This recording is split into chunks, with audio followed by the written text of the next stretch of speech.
दोस्तों, नोएडा पुलिस ने एक 81 साल के बुजुर्ग को एक 17 साल की लड़की के साथ डिजिटल रेप करने के आरोप में गिरफ्तार करा है। अब इससे पहले कि आपके दिमाग में एक क्वेश्चन आए कि डिजिटल रेप क्या होता है, मैं आपको बताना चाहता हूं कि इस वीडियो के एंड में मैं आपसे बात करूंगा कि डिजिटल रेप क्या होता है। इसके पहले बात करते हैं कि आखिर ये 81 साल का बुजुर्ग है कौन। ये 81 साल का बुजुर्ग, जिसका नाम है मॉरिस राइडर, मूल रूप से इलाहाबाद यानी प्रयागराज का रहने वाला है, जो 22 साल पहले अपने करियर को बनाने के लिए, मैं आपको बताना चाहता हूं कि ये पेशे से एक चित्रकार है, अपनी चित्रकारी में करियर को बड़ी ऊंचाइयां देने के लिए, बड़ा बनने के लिए नोएडा में शिफ्ट होता है, जो दिल्ली की तरफ नोएडा में शिफ्ट होता है। नोएडा में शिफ्ट होने के बाद ये नोएडा में आता है अपनी वाइफ के साथ, अपनी धर्मपत्नी के साथ, और रहना शुरू कर देता है। अब दोस्तों, नोएडा में शिफ्ट होने के बाद इसने अपनी वर्कशॉप को बढ़ाना शुरू कर दिया, अपनी चित्रकारी को एक नई उड़ान देनी शुरू कर दी, प्रदर्शनियां लगाना शुरू कर दिया। इसी प्रदर्शनी के दौरान सन 2000 में इसकी मुलाकात एक महिला से होती है, और ये मॉरिस राइडर नाम का बंदा इस महिला को अपने घर लेकर आ जाता है। अब किसी पराई स्त्री को अपने घर में देखकर, पराई महिला को अपने घर में देखकर इसकी जो पत्नी होती है, धर्मपत्नी होती है, वो घर छोड़कर वापस प्रयागराज चली जाती है।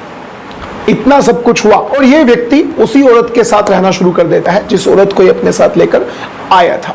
अब दोस्तों, आपके मन में ये क्वेश्चन जरूर आएगा कि फिर वो लड़की, 17 साल की जो लड़की है, आखिर वो लड़की कौन है।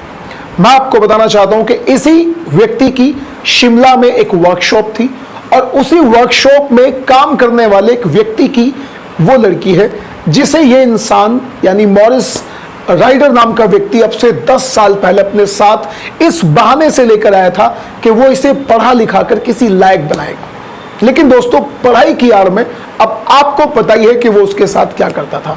अब इस इंसान को पुलिस ने गिरफ्तार कर लिया है, और गिरफ्तारी के बाद जो चौंकाने वाले खुलासे हुए हैं दोस्तों, उनके बारे में अब मैं आपसे बात करने वाला हूं, जिसमें जिक्र होगा डिजिटल रेप के बारे में।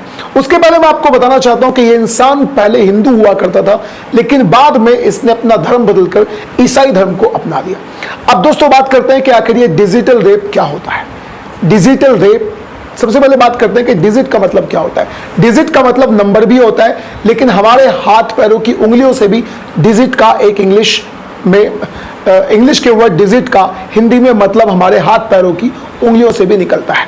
अब एक ऐसा रेप जिसमें आप किसी इंसान को अपने हाथ पैरों की उंगलियों से छेड़कर उसके साथ रेप करते हैं, तो उसी को इंग्लिश में डिजिटल रेप कहा जाता है। अब दोस्तों, इस स्टोरी को आपसे बताने का मोटिव क्या है, सबसे पहले हम ये बात कर लेते हैं।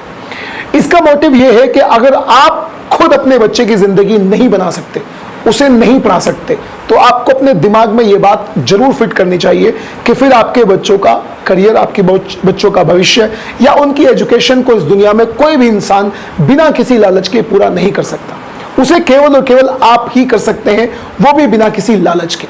तो दोस्तों, आपको सावधान रहना है, सतर्क रहना है। अब मिलते हैं अगली वीडियो में। Till then, bye bye.